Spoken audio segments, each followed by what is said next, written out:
morning and happy International Women's Day. It is Monday, March the 8th. I'm Colette Linden. I'm Craig Huckerby. The warm air is here. Now we wait for the rain showers for Wednesday, but Tuesday is going to be a beautiful day.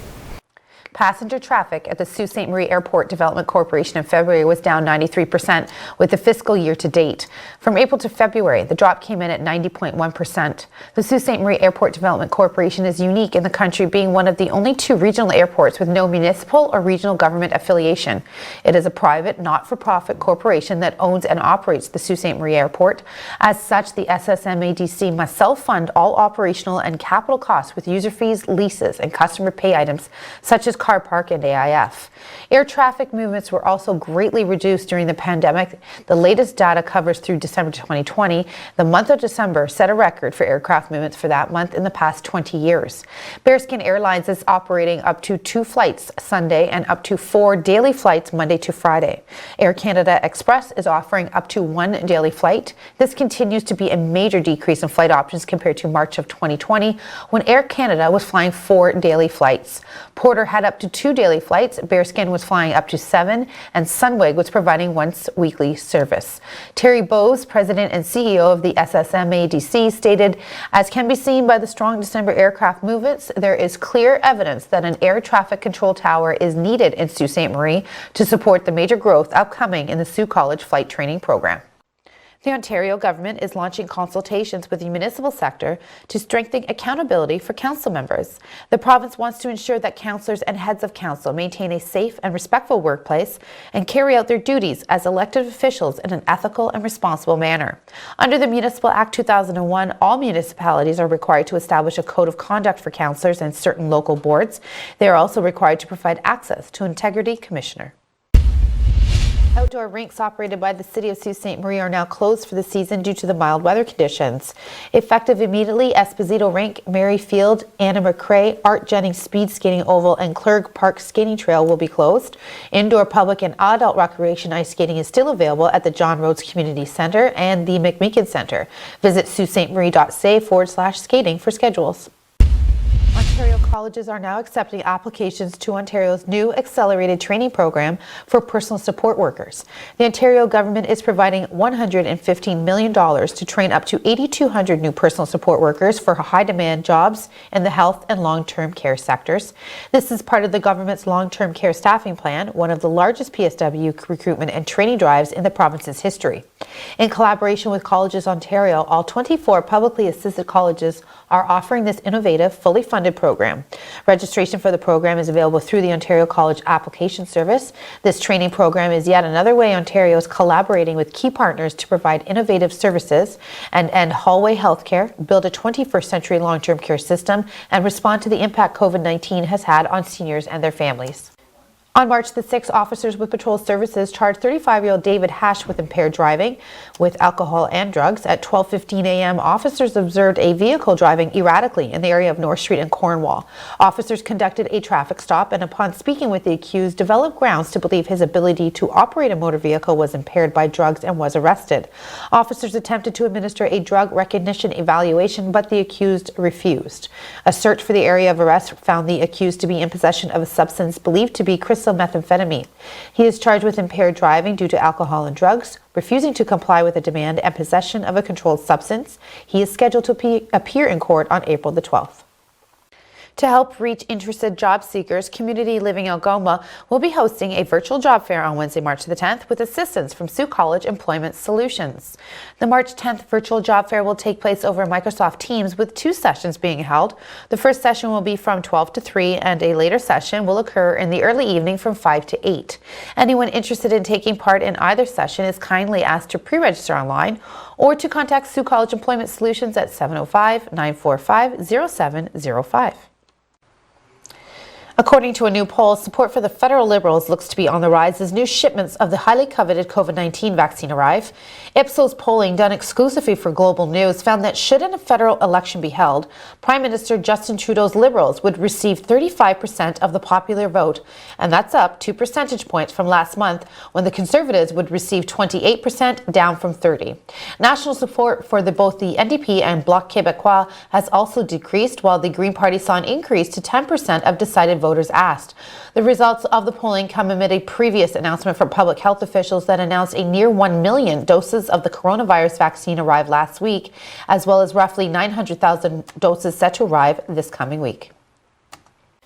On March the 6th, officers with patrol services charged 35-year-old David Hash with impaired driving with alcohol and drugs. At 12:15 a.m., officers observed a vehicle driving erratically in the area of North Street and Cornwall.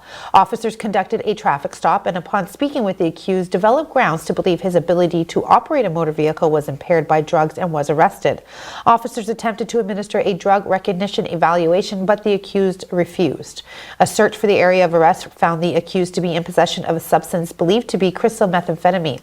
He is charged with impaired driving due to alcohol and drugs, refusing to comply with a demand, and possession of a controlled substance. He is scheduled to appear in court on April the 12th. As a celebration of International Women's Day, Zonta Rose Day, on March 8th, the Zonta Club of Sault Ste. Marie area presented a yellow rose to 12 women who have made outstanding contributions to our local community. 12 women were honored, and we will be highlighting this video throughout the day and on the morning show at 8 a.m. tomorrow. Zonta is a global organization of members working together to advance the status of women worldwide through service and advocacy. Zonta International celebrated its 100th anniversary in 2019, and the Club of Sault Ste. Marie has served the area since 1978.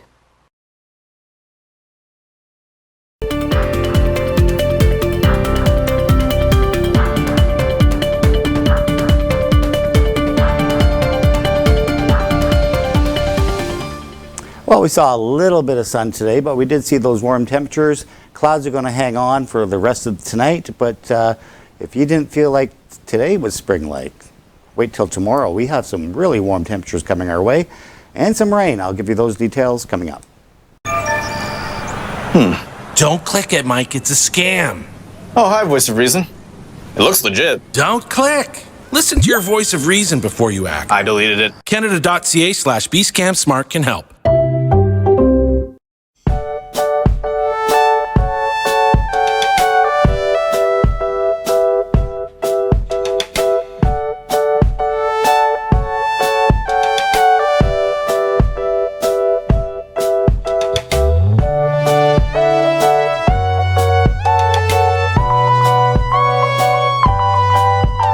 Drop by one of our 3 Sault Ste. Marie locations. You do life, we do taxes. Welcome back, everyone. Well, let's get right to it and take a look at what's in store for tonight. We have some nice mild temperatures for this evening before we start seeing those kind of get cooler after midnight, but basically cloudy conditions, a slight chance of freezing drizzle. I can't really see any right now on the radar, and again, temperatures dropping around midnight. So if we take a look at the radar, we'll show you what's in those clouds. And right now there's not a lot in these clouds. It's just going to basically stay cloudy for tonight. If we do see some drizzle, it's going to be from low level fog, which is kind of like moisture in the air, which kind of freezes, and then it may leave a little bit of a layer on your car tomorrow morning. Other than that, we don't see anything. So we'll take a look at the overnight temperatures around northern Ontario. We're all kind of cooling off tonight. -8 to the north, -9 in Thunder Bay, -4 in Mackinac.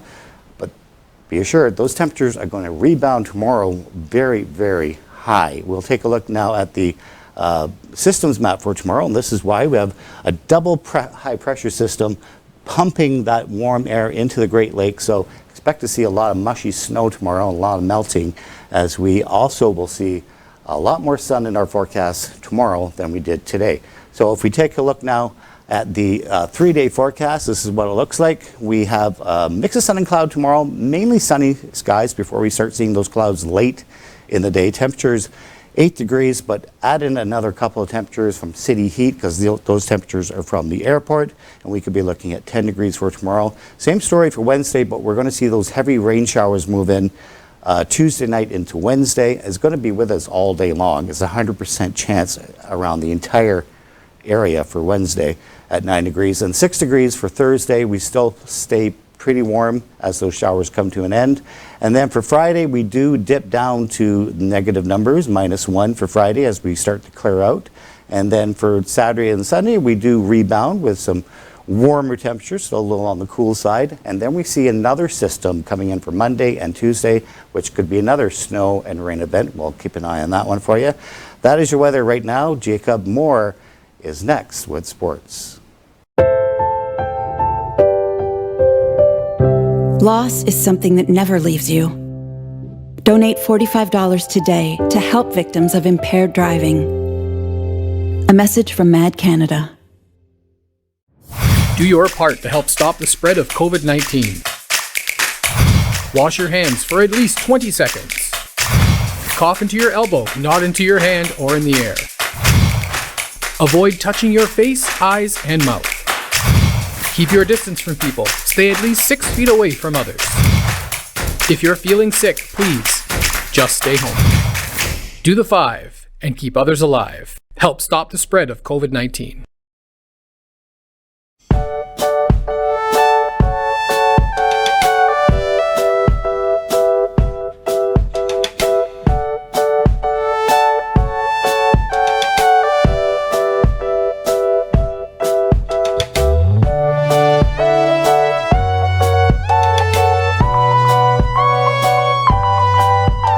Drop by one of our 3 Sault Ste. Marie locations. You do life, we do taxes.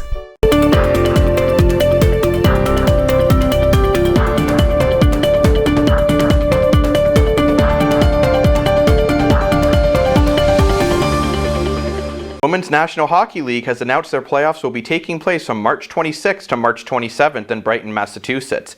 This after their last bubble in New York bursted with COVID-19 cases. The Expansion 6 tops the standings with a 4-1-1 record on February 3rd, when the National Women's Hockey League was suspended, and the season on the eve of the semifinals because of positive tests of the virus. Playoffs will be held with no fan at Warriors Arena, which is the training facility for the NHL's Boston Bruins. The Toronto Argos Alumni Association has sent out a press release about Zeke O'Connor. Zeke O'Connor, the former Toronto Argonauts receiver, caught the game-winning touchdown back in the 50s. Zeke O'Connor, after that, worked as a CFL broadcaster in the 80s. Unfortunately, he has passed away at the age of 94.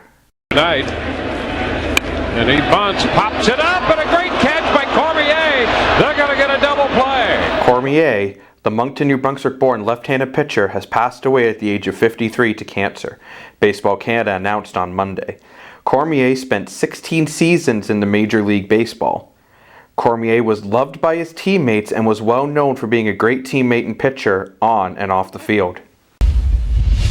The Brier so far has gone on without a hitch. Team Jacobs, locally led by Suite's own Jacobs, is currently first in their pool.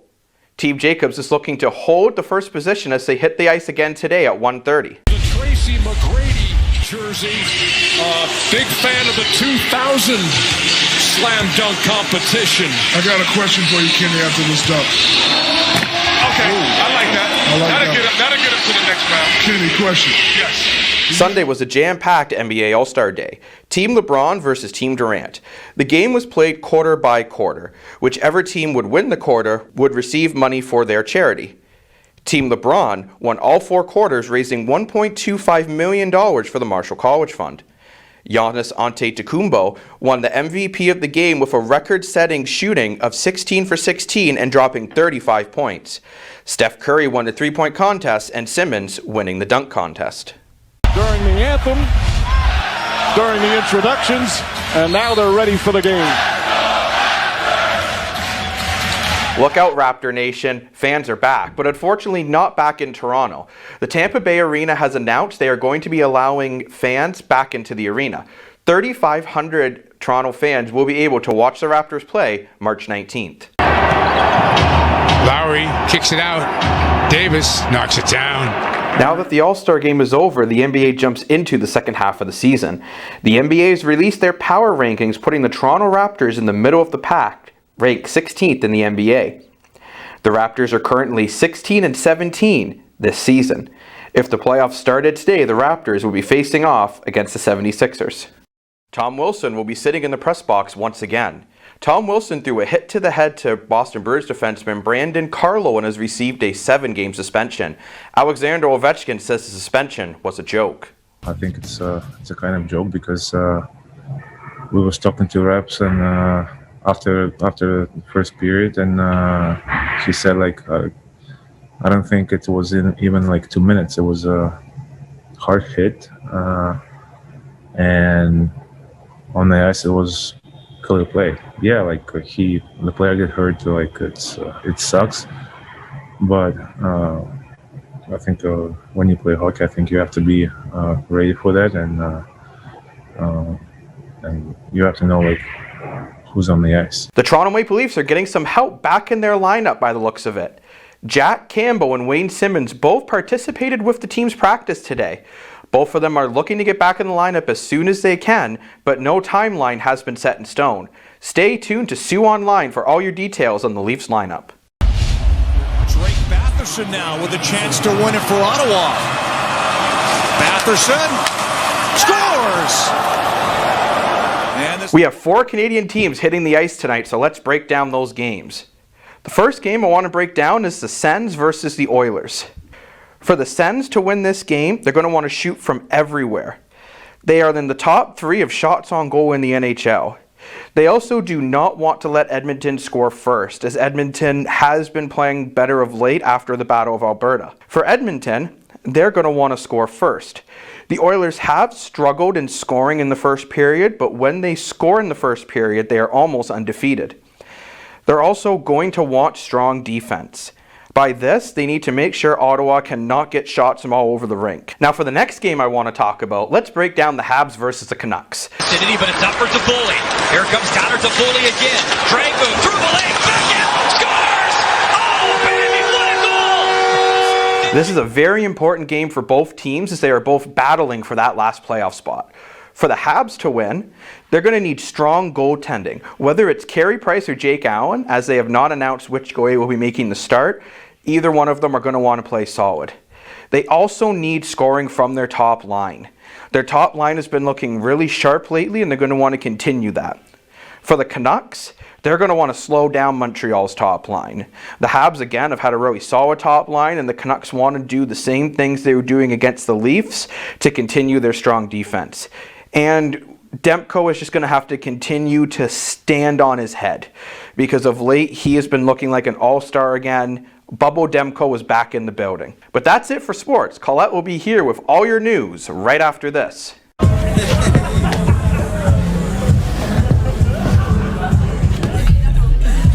Is going to a party really worth it? Putting yourself at risk puts everyone at risk. Help limit the spread of COVID-19.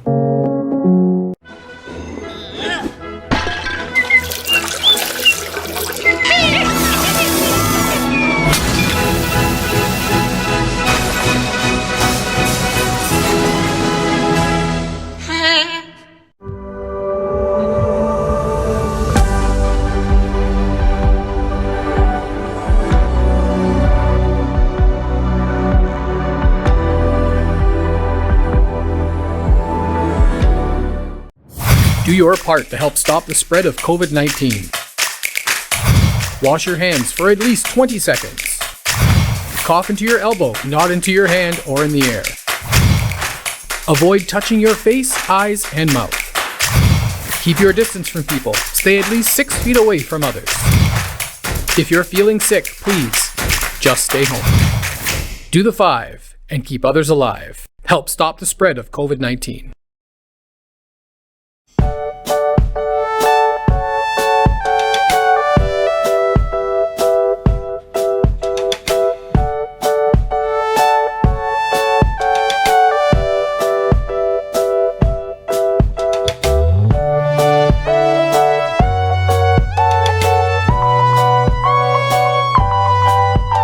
Drop by one of our 3 Sault Ste. Marie locations. You do life, we do taxes.